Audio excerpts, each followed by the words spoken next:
Imagine beings of flame and shadow, once radiant spirits tasked with tending the very creative fire that shapes the world, only to become twisted demons of terror, wreathed in darkness rather than light.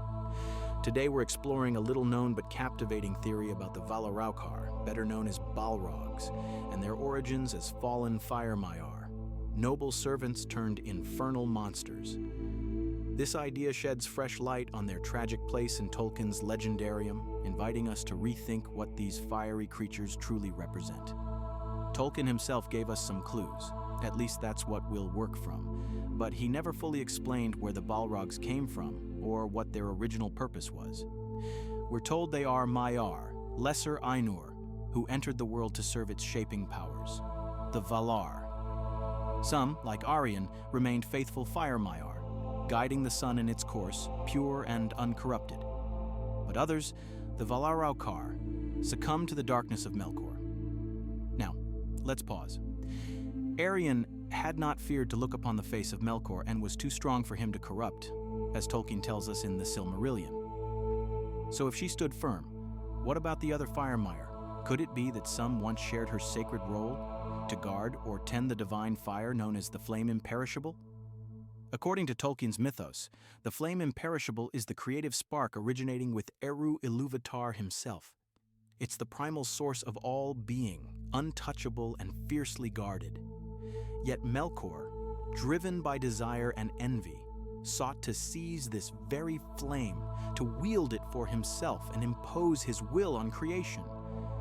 He failed to grasp the true flame, but he did conjure his own false fire, a corrupted shadow of divine creation. We see remnants of this burnt offering in tales of the Balrogs' fiery terror, the flame of Udun that Gandalf confronts deep within the mountain.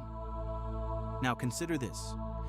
What if the Valaraukar were originally designed as attendants, spirits dedicated to nurturing or manifesting aspects of this sacred flame, but with a fateful twist?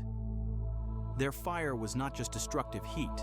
It was the spiritual fire of creative will, of sub-creation aligned with Eru's vision. Entranced or deceived by Melkor's claim that he possessed a fire of unmatched power, these fire-Maiar turned from their divine task. They embraced a counterfeit flame, becoming demons bound to shadow and ruin. This interpretation adds a layer of complexity and, frankly, tragedy to the Balrogs. They are not merely corrupted Maiar, as often simplified in many discussions, but fallen fire spirits, akin in some ways to fallen angels, beings who lost their sacred purpose and became instruments of destruction. It's a tale mirroring Melkor's own fall. Once one of the greatest Ainur, he twisted and marred his own nature. His servants followed the same grim trajectory. You might ask, if so many of these spirits fell, why do we only hear of a handful of Balrogs in later ages? Tolkien himself wrestled with this, shifting from descriptions of vast hordes to just a few survivors in his later writings. This theory offers a neat resolution. Maintaining the false or corrupted flame without access to the true flame imperishable was an unstable state. Most corrupted Maiar could not endure the spiritual strain, and their forms unraveled over time. What remained, like Durin's Bane buried beneath the misty mountains, were rare remnants of a once greater host. Now, let's address some possible objections. First, doesn't this just restate the idea of corrupted Maiar? In part, yes, but it deepens our understanding by rooting their corruption in a lost sacred role, guardians and nurturers of divine fire, rather than generic evil spirits.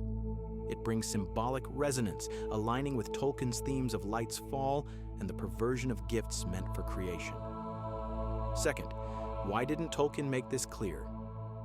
His mythos was a living legend, an evolving tapestry. He often left threads intentionally ambiguous, inviting readers to engage imaginatively. This approach resonates with his philosophical themes of sub-creation, fall, and redemption, making the idea plausible within his world building. Finally, what about the untouchable flame imperishable? The theory respects this fiercely sacred flame. It's not claimed that the Balrogs ever wielded it. Instead, their original role was to attend to this flame in a metaphysical sense, much like priestly spirits or elemental caretakers. Their downfall was trying to claim a shadow flame, which ultimately consumed them. If this theory stands up, it reimagines the Balrogs as tragic figures caught between creation and destruction, fallen angels of fire who mirror the fate of their master Melkor. It enriches Tolkien's mythology by linking elemental allegory, spirituality, and moral decline in a haunting narrative of lost purpose. So here's the question I want to leave with you. If the Balrogs were once keepers of a sacred fire, does that change how we see their role in the battles of Middle-earth? Do they become symbols not only of terror, but of the consequences of pride, corruption, and lost grace? I'm sure you all have your own ideas and interpretations about the Valaraukar's mysteries. Drop your thoughts and theories in the comments. Let's unravel these flames together. Thanks for watching Third Age Ideas. Until next time, may your curiosity burn bright, but your hearts stay light.